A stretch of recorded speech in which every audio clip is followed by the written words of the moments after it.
I have had some positive feedback on my recent short verse videos, the interpretation and how that works. And what I wanted to do in this video is step up to a couple of more layers, and that is go into a parable and show how it suddenly jumps into something with more things involved in there.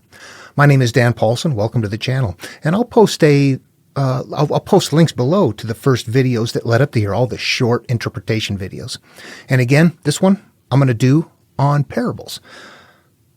I got this from Wikipedia here. A parable is a succinct, didactic teaching story in prose or verse that illustrates one or more instructive lessons or principles. It differs from a fable in that fables employ animals, plants, inanimate objects, or forces of nature as characters, whereas parables have human characters. A parable is a type of metaphorical analogy. Yeah, metaphorical analogy. That's what this channel's about. Some scholars of the canonical Gospels in the New Testament apply the term parable only to the parables of Jesus, although that is not a common restriction of the term. Parables such as the parable of the prodigal son are important to Jesus' teachings method. Okay, yeah, and there are a lot more parables. It doesn't have to be announced. Some people think that it has to say, and he spoke a parable unto them saying, or then something along those lines, and then it's a parable. There are parables in there that are not announced. So it's a verbal technique. It's a verbal teaching technique.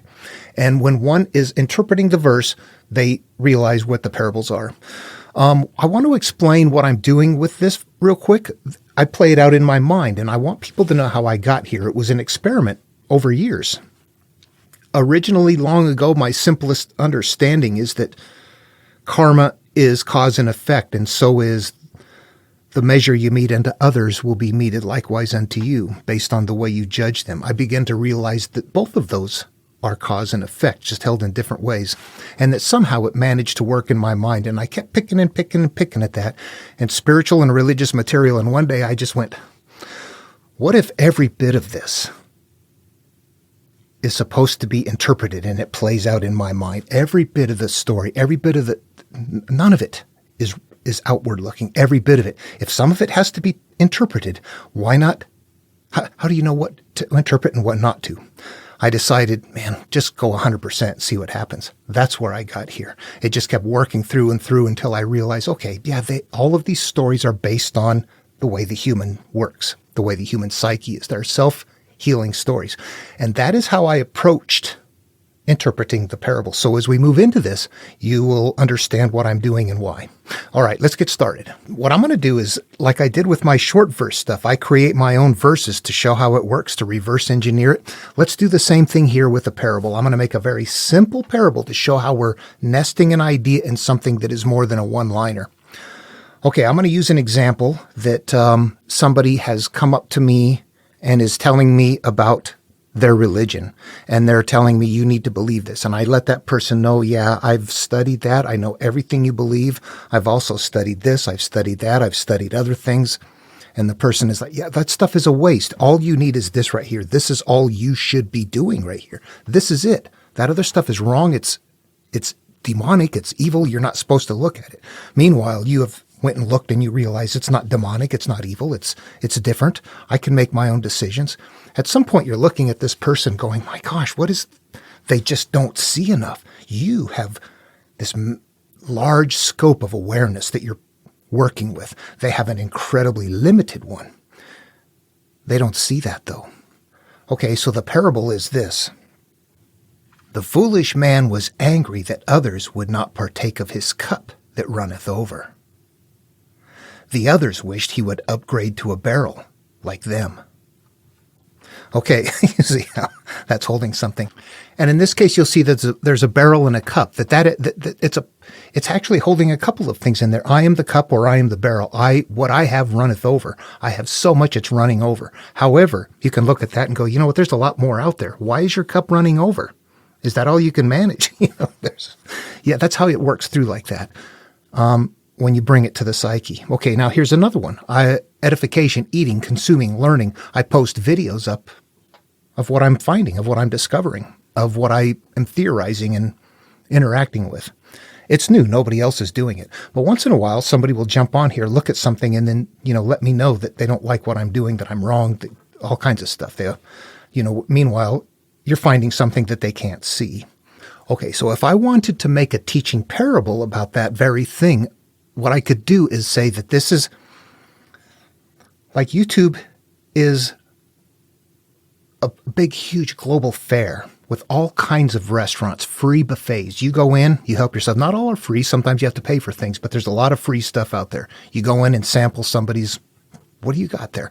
I've got a certain something right here that I lay out for free. Come and take a sample. If you don't like it, you can go. But somebody comes in and takes a sample and says, I don't like it. And then they let you know about it. It's like walking into, somebody's free buffet someplace and sitting down and eating what they have and then saying, you know what, I don't like what you're serving me. I want you to give me something different. So, okay, I know it's pretty cumbersome, but just something like you're welcome to dine at the free buffet, but not to complain about the free meal. And you know what, I also realize I'm a bit odd out on that one because a lot of people with other channels have their channels monetized and it helps them get more money by having a lot of activity. And if there's arguing and conflict and things like that going on, they don't mind. In this case, I'm not doing that. I just want to find this information. I don't want to make money off it. And I don't want to be trying to sorting through a bunch of conflict. So you see, these are very simple and rudimentary ways of encapsulating an idea in something that still fits a certain criteria. Dining, eating, I'm consuming, I am a barrel falling over. So it's still meeting a criteria of teaching that is meaningful to the person if they figure out how to use it upon themselves. Parables are word games and thus are incredibly malleable. Let's look at one doing some shape shifting. Let's go from a fable to a parable. Right here. I'm going to start with Aesop's Fables. This is approximately about 600 to 700 years before the Jesus material. This is called The Dog in the Manger. A dog was lying in a manger on the hay which had been put there for the cattle, and when they came and tried to eat, he growled and snapped at them and wouldn't let them get at their food. "What a selfish beast," said one of them to his companions. "He can't eat, and yet he won't let those eat who can." All right, I'm going to jump to the Gospel of Thomas. Verse 102. Jesus said, "Woe to the Pharisees, for they are like a dog sleeping in the manger of oxen, for neither does he eat, nor does he let the oxen eat."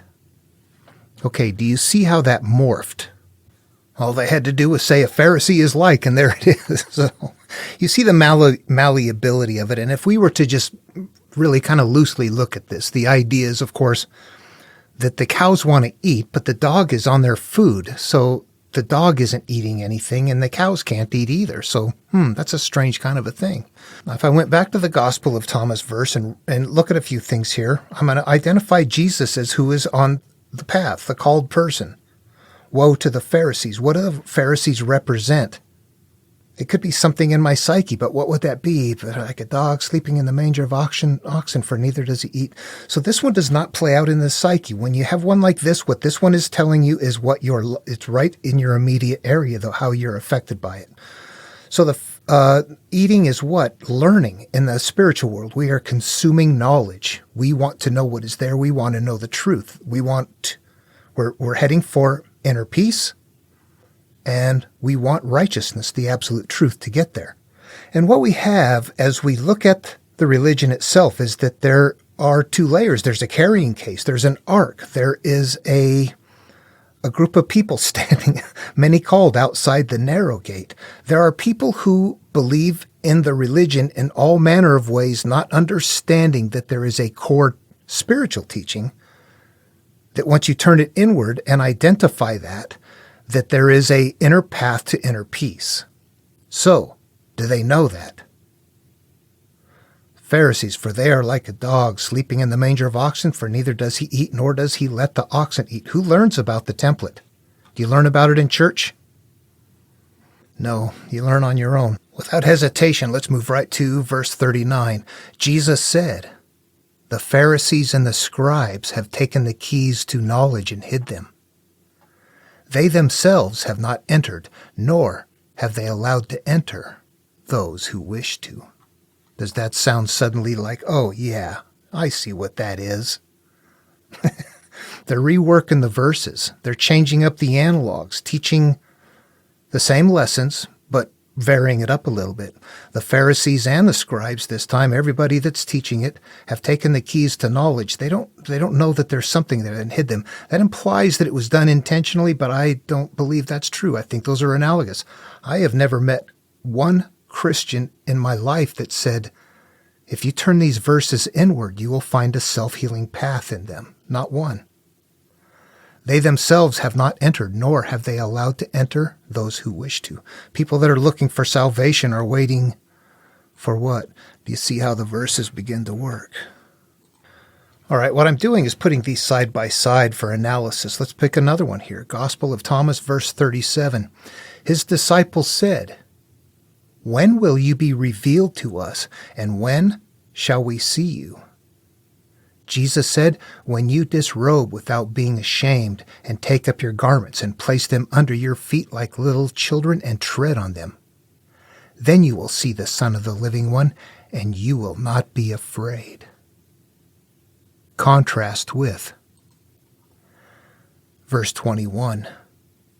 Mary said to Jesus, "Whom are your disciples like?"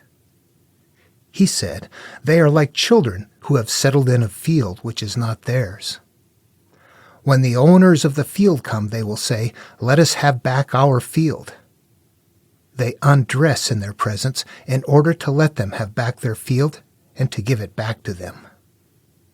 Okay, so obviously for interpretation, all of these parts of this story have to fit in the psyche, unless it's one of those stories about how your life is or how teaching is or something like that. It's never about something off in the distance. It's either about what you have to do up here or what your life experience is based on this material, an application of it. That's it.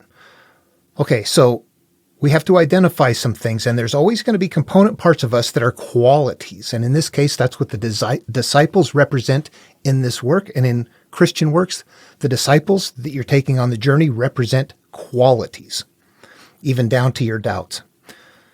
And I'll just leave it at that. If we were to back it all the way up to Genesis in the beginning, there's a point where the flood has to happen, and there are young daughters, beautiful daughters of men, something like that, that have been violated by the sons of God, that things have gone bad down there, and now the world needs to be flooded out.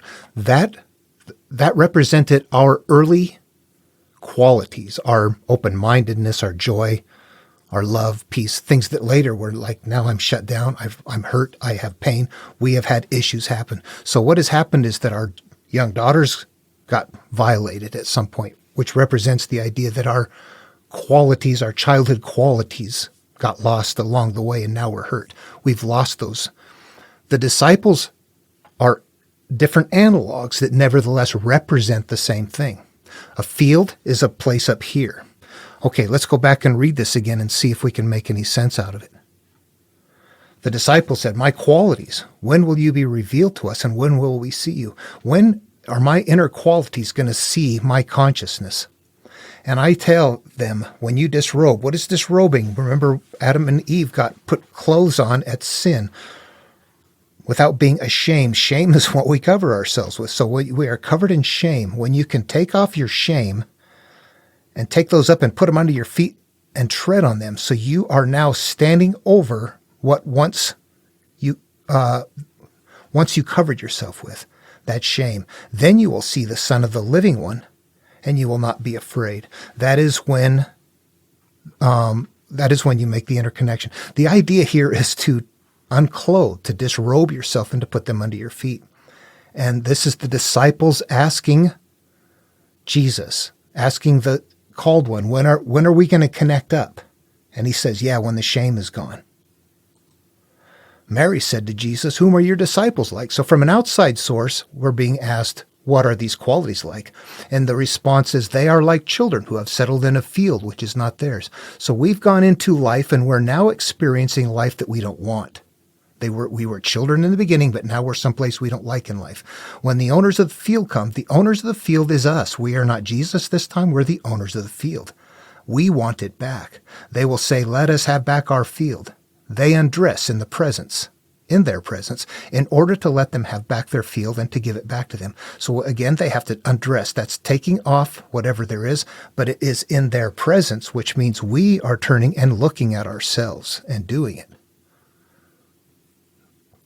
There's a lot of similarities. There's fun stuff to analyze to here, and I just wanted to show you what I'm doing with those kind of verses.